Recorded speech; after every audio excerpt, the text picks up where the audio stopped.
বাসন্তীতে BJP প্রার্থী বিকাশ সর্দারের ওপর হামলা, ভাঙচুর গাড়ি। বাসন্তী বিধানসভা কেন্দ্রে ভোট গ্রহণ চলাকালীন উত্তেজনা ছড়ালো ৭৬ নম্বর বুথকে কেন্দ্র করে। অভিযোগ, বুথ পরিদর্শনে গিয়ে হামলার মুখে পড়েন বিজেপি প্রার্থী বিকাশ সর্দার। ঘটনায় তার গাড়ি ভাঙচুর করা হয় এবং নিরাপত্তা রক্ষীর আগ্নেয়াস্ত্র কেড়ে নেওয়ার চেষ্টার অভিযোগও সামনে এসেছে। এই ঘটনাকে ঘিরে এলাকায় তীব্র চাঞ্চল্যের সৃষ্টি হয়েছে। প্রত্যক্ষদর্শীদের দাবি, ভোট চলাকালীন পরিস্থিতি খতিয়ে দেখতে বুথে পৌঁছান বিকাশ সর্দার। সেই সময় আচমকাই একদল দুষ্কৃতী তার গাড়িকে ঘিরে ধরে বচসায় জড়িয়ে পড়ে। অল্প সময়ের মধ্যেই পরিস্থিতি উত্তপ্ত হয়ে ওঠে এবং গাড়িতে ভাঙচুর চালানো হয়।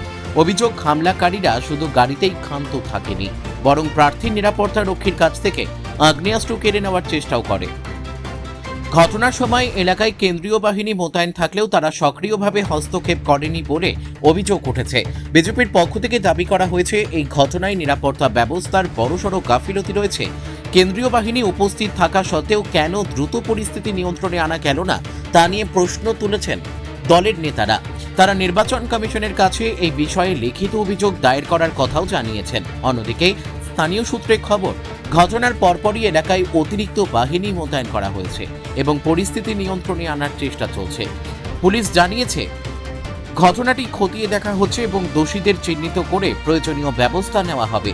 যদিও এই ঘটনার পর কিছু সময়ের জন্য ভোট গ্রহণ প্রক্রিয়ায় বিঘ্ন ঘটে বলে জানা গিয়েছে। তৃণমূল কংগ্রেসের পক্ষ থেকে এই অভিযোগ অস্বীকার করা হয়েছে। তাদের দাবি, এটি একটি পরিকল্পিত নাটক এবং ভোটের দিন অযথা উত্তেজনা ছড়ানোর চেষ্টা করছে বিরোধীরা।